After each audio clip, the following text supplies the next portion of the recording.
Œuvre de Maria Valtorta, tome 2, chapitre 100, intitulé André est le modèle idéal du prêtre. Une lettre de Marie. Jésus contraint de quitter la Belle Eau. Vision du 18 mars 1945. Pas le moindre pèlerin à la Belle Eau. Cela paraît étrange de le voir ainsi, sans bivouac de gens qui restent une nuit, ou au moins qui prennent leur repas dans la cour ou sous l'appentis.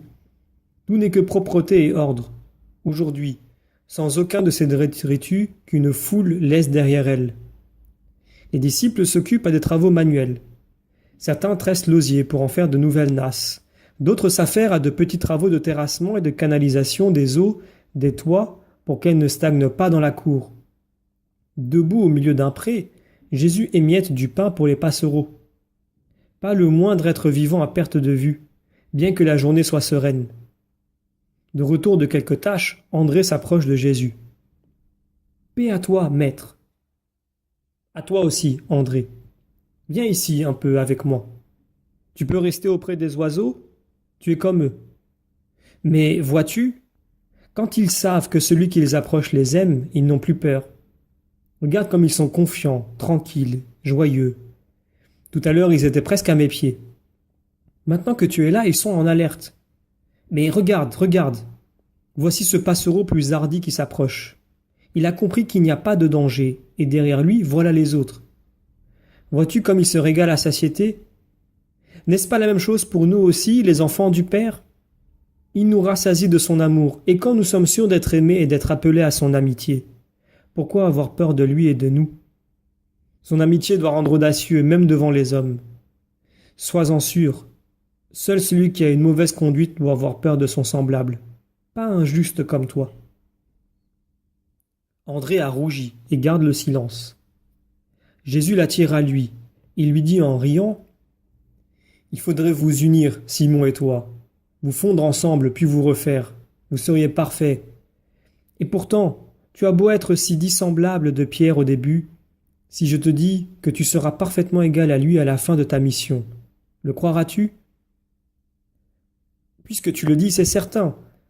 Je ne me demande même pas comment cela pourra se faire, car tout ce que tu dis est vrai. Et je serais content d'être comme Simon, mon frère, parce que c'est injuste et qu'il te fait plaisir. Il est droit, Simon. Je suis si content qu'il soit brave, courageux, fort, mais les autres aussi. Pas toi? Oh, moi? Toi seulement, tu peux être content de moi. Et me rendre compte que tu travailles sans bruit, et plus profondément que les autres. Parce que parmi les 12, il y a qui font autant de bruit que de travail. Il y en a qui font beaucoup plus de bruit que de travail, et il y en a qui se contentent de travailler, d'un travail humble, actif, ignoré. Les autres peuvent croire qu'il ne fait rien, mais celui qui voit sait. Ces différences viennent de ce que vous n'êtes pas encore parfait, et il en sera toujours ainsi parmi les futurs disciples, parmi ceux qui viendront après vous, jusqu'au moment où l'ange dira d'une voix de tonnerre « Le temps n'est plus ». Il y aura toujours des ministres du Christ qui sauront attirer le regard sur leur travail et sur leur personne de manière équilibrée. Ce sont les maîtres. Il y en aura malheureusement qui ne seront que bruit et gestes extérieurs, seulement extérieurs. Les faux bergers aux poses théâtrales. Des prêtres? Non. Des mimes. Rien de plus. Ce n'est pas le geste qui fait le prêtre, ni l'habit. Ce ne sont pas sa culture profane, ni ses relations avec le monde ou les puissants qui font le prêtre. C'est son âme. Une âme grande au point d'anéantir la chair. Mon prêtre est spirituel, entièrement. Le prêtre de mon rêve. Ainsi seront mes saints prêtres. Le spirituel n'a ni le ton ni la pose du tragédien. Il ne pose pas parce qu'il est spirituel et par conséquent ne peut porter ni costume ni masque. Il est ce qu'il est. Esprit, flamme, lumière, amour. Il s'adresse aux âmes. Il parle par la pureté des regards, de ses actes, de ses paroles, de ses œuvres. L'homme regarde, et il voit quelqu'un qui lui est semblable. Mais au-delà et au-dessus de la chair, que voit-il? Quelque chose qui freine sa démarche pressée, qui le fait réfléchir et conclure. Cet homme, mon semblable, n'a de l'homme que l'extérieur. Il a l'âme d'un ange. Et s'il est incroyant, il conclut.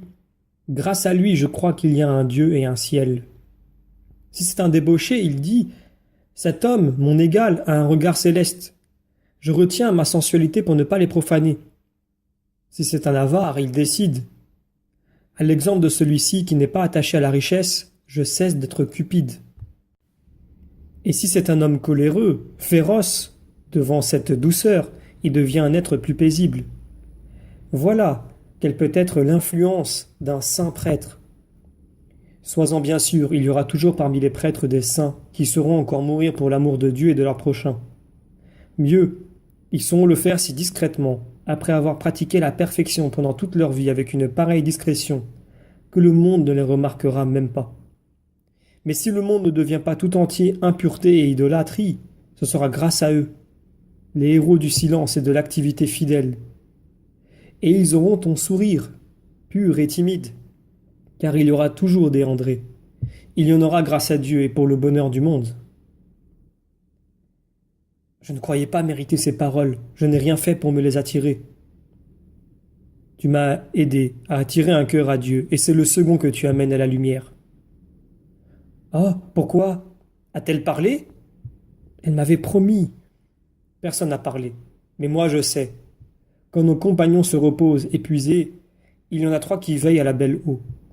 L'apôtre a l'amour silencieux et actif à l'égard de ses frères pécheurs. La personne que son âme aiguillonne vers le salut est le Sauveur qui prie et veille, qui attend et espère. Mon espoir, c'est qu'une âme trouve son salut. Merci André. Continue et sois-en béni. Oh maître, n'en dis rien aux autres. De seul à seul, quand je m'adresse à une lépreuse sur une plage déserte, ou ici à une personne dont je ne vois pas le visage, je sais encore m'y prendre un tout petit peu. Mais si les autres l'apprennent, surtout Simon, et s'il veut venir, moi, je ne sais plus rien faire. Toi non plus ne viens pas, parce que j'ai honte de parler devant toi. Je ne viendrai pas. Jésus ne viendra pas. Mais l'Esprit de Dieu t'a toujours accompagné. Allons à la maison, on nous appelle pour le repas. Et tout prend fin entre Jésus et le doux disciple. Ils sont encore en train de manger, et déjà les lampes sont allumées car la nuit tombe très vite. En outre, la bise invite à garder la porte fermée, mais on frappe, et la voix joyeuse de Jean se fait entendre. « Bon retour! Vous avez fait vite! Qu'y a-t-il donc? Comme vous êtes chargés! » Tout le monde parle à la fois. Tous aident les trois hommes à décharger les sacs très lourds qu'ils portent sur les épaules. « Doucement! Laisse-nous saluer le maître! Mais, un moment! » Il y a un vacarme joyeux, familier, à cause de la joie d'être ensemble. « Je vous salue, mes amis. Dieu vous a donné des journées tranquilles. »« Oui, maître, mais pas des nouvelles rassurantes. Je le prévoyais, » annonce Judas. « Qu'est-ce qu'il y a ?» La curiosité est éveillée. « Attendez qu'il se soit d'abord restauré, » dit Jésus. « Non, maître. Nous te donnons d'abord ce que nous avons pour toi et pour les autres.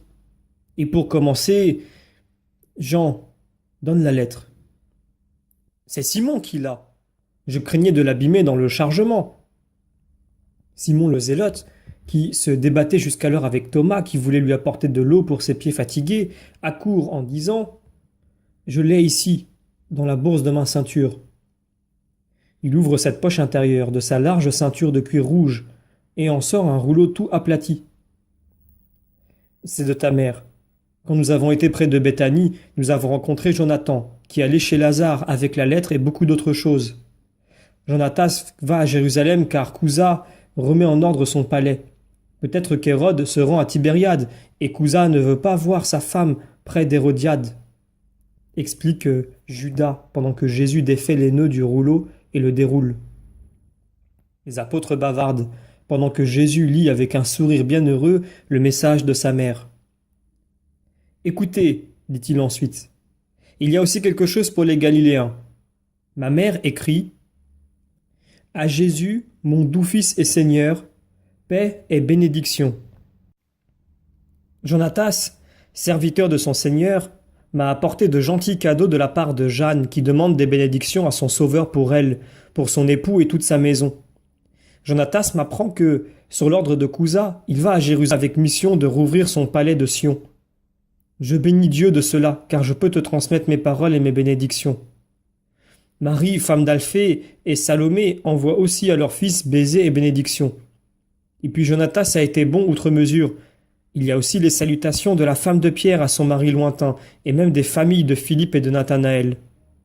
Toutes vos femmes, ô chers hommes lointains, grâce à leurs travaux d'aiguille, de métiers à tisser et au jardin, vous envoient des vêtements pour ces mois d'hiver et du doux miel, vous recommandant de le prendre avec de l'eau bien chaude pendant les soirées humides. Prenez bien soin de vous. C'est ce que les mères et les épouses me disent de vous recommander, et je vous le transmets. Je le dis aussi à mon fils. Nous ne nous sommes pas sacrifiés pour rien. Croyez-le bien. Profitez des humbles cadeaux que nous, qui sommes les disciples, des disciples du Christ, donnons aux serviteurs du Seigneur, et donnez-nous seulement la joie de vous savoir en bonne santé. Maintenant, mon fils bien-aimé, je pense que depuis presque 1 an tu n'es plus tout à moi.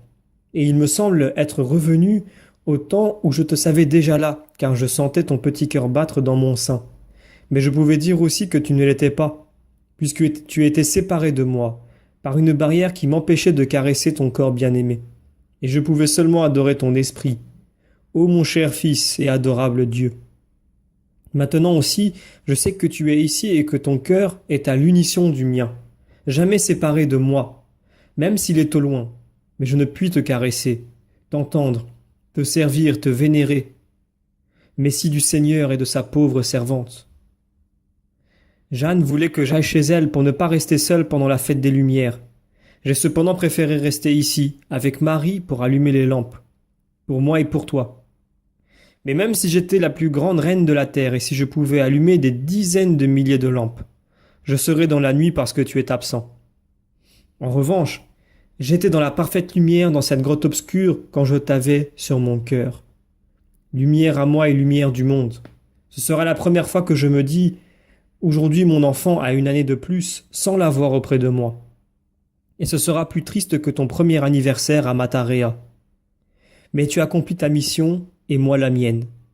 Et tous les deux nous faisons la volonté du Père et travaillons pour la gloire de Dieu. Cela essuie toute larme. Cher fils, je comprends ce que tu fais, d'après ce que l'on me rapporte. Comme les flots de la mer libre apportent la voix du large jusqu'à l'intérieur d'une baie solitaire et close, aussi l'écho de ton saint travail pour la gloire du Seigneur parvient dans notre tranquille maisonnette jusqu'à ta maman qui s'en réjouit et tremble en même temps, car si tous parlent de toi, ils n'ont pas les mêmes sentiments. Des amis et des gens qui ont profité de tes bienfaits viennent me dire « Béni soit le Fils de ton sein ». Mais il vient aussi certains de tes ennemis qui blessent mon cœur en disant « Qu'il soit anathème ». Mais je prie pour ces derniers, car ce sont des malheureux, encore plus que les païens qui viennent me demander « Où est le mage, le divin ?» Ils ne savent pas que dans leur erreur, ils disent une grande vérité. Car tu es prêtre et grand, selon le sens qu'avait ce mot dans notre ancienne langue, et tu es divin, mon Jésus. Alors je te les envoie en disant « Il est à Béthanie », car je pense que c'est ce que je dois dire jusqu'à ce que tu me donnes d'autres instructions. Et je prie pour ceux qui viennent chercher le salut, pour ce qui est mortel, afin qu'ils puissent le trouver pour leur âme qui est éternelle. Je t'en prie, ne t'afflige pas de ma douleur. Elle est compensée par toutes les joies qui m'apportent les paroles de ceux dont tu as guéri l'âme et la chair. Mais Marie a eu, et a encore, une douleur plus forte que la mienne. Ce n'est pas à moi seulement que l'on parle. Joseph, fils d'Alphée, veut que tu saches qu'il a été arrêté au cours d'un récent voyage d'affaires qu'il fait à Jérusalem, et menacé à cause de toi. C'étaient des hommes du Grand Conseil. Je pense qu'il leur avait été signalé par quelques grands ici. Sinon, qui pouvait savoir que Joseph était chef de famille et ton frère?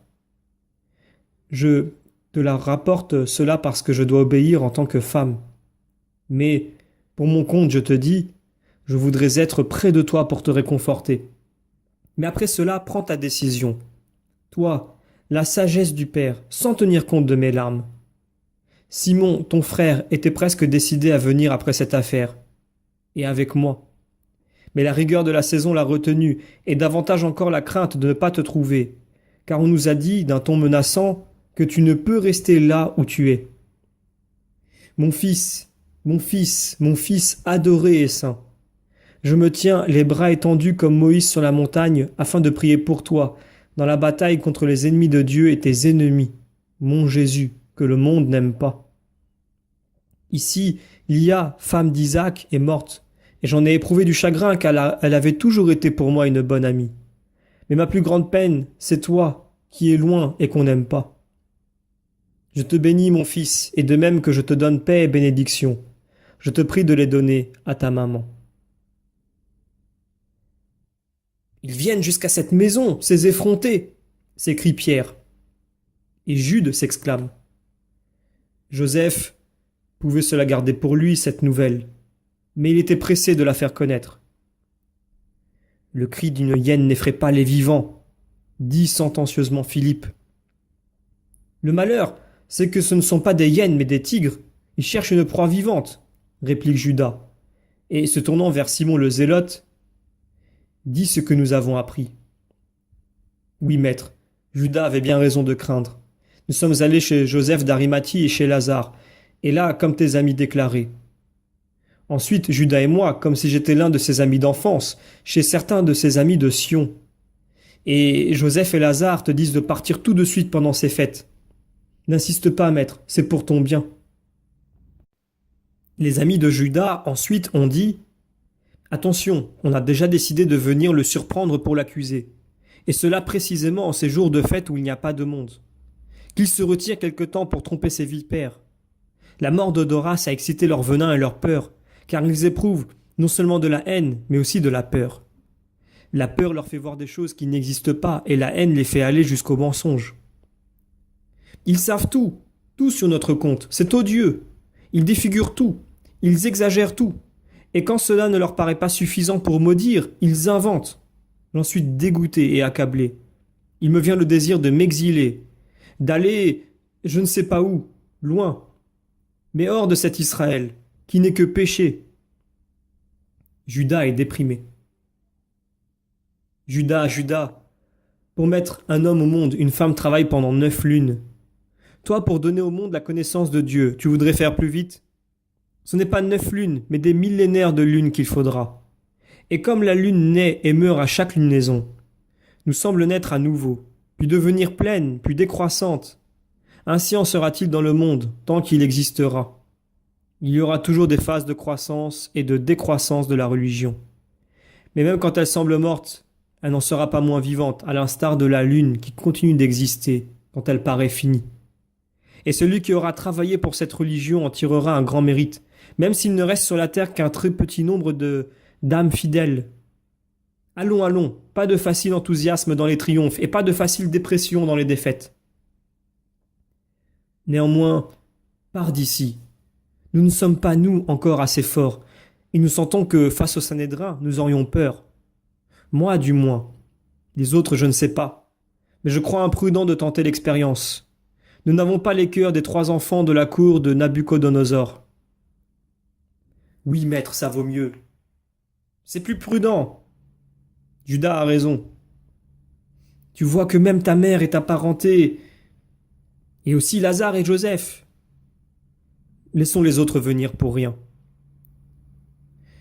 Jésus ouvre les bras et dit « Qu'il soit fait comme vous le voulez, mais ensuite nous reviendrons ici. Vous voyez combien il vient de gens. Je ne force pas et je ne tente pas votre âme. Je ne la sens pas prête, en effet. Mais voyons les travaux des femmes. » Les yeux rayonnants, tous poussent des cris de joie en sortant des besaces les paquets avec les vêtements, les sandales, les vivres des mères et des femmes, et tentent d'intéresser Jésus pour qu'il admire une si grande grâce de Dieu. Mais lui reste triste et distrait. Il lit et relit la lettre de sa mère. Il s'est blotti avec une lampe dans le coin le plus reculé de la table, sur laquelle sont les vêtements, les pommes, les vases de métal et les fromages. Une main en visière sur les yeux, il semble méditer. Mais il souffre.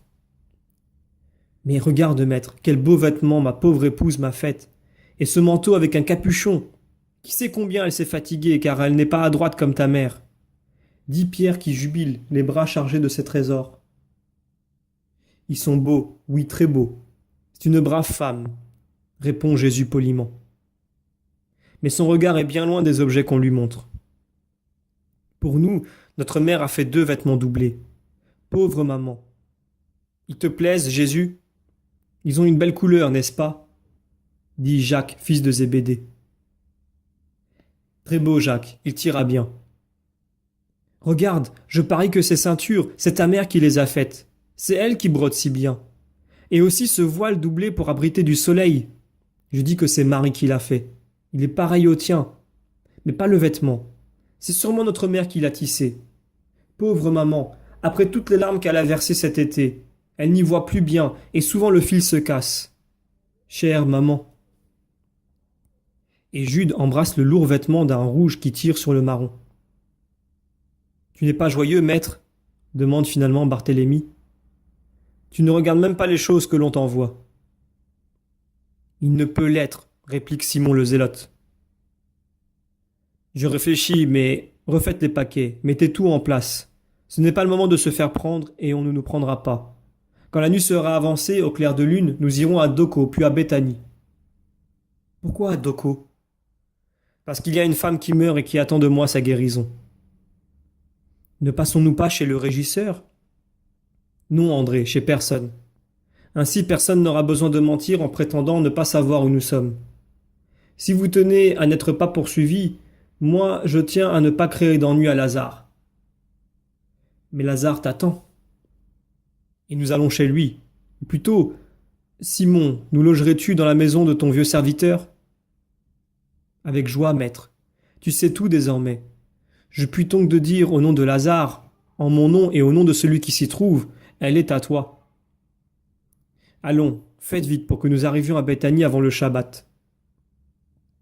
Et pendant que tous se dispersent avec des lanternes afin de faire le nécessaire pour ce départ imprévu, Jésus reste seul. André s'approche de Jésus et lui dit « Et cette femme? Je regrette de l'abandonner maintenant qu'elle était tout près de venir. Elle est prudente, tu l'as vue. Va lui dire que nous reviendrons dans quelque temps et qu'en attendant, elle se souvienne de tes paroles. Des tiennes, Seigneur. Je ne lui ai dit que les tiennes. Va, fais vite, et veille à ce que personne ne te voie. Vraiment, dans ce monde mauvais, il faut que les innocents prennent l'aspect les plus perfides. Pour moi, tout s'arrête là, sur cette grande vérité.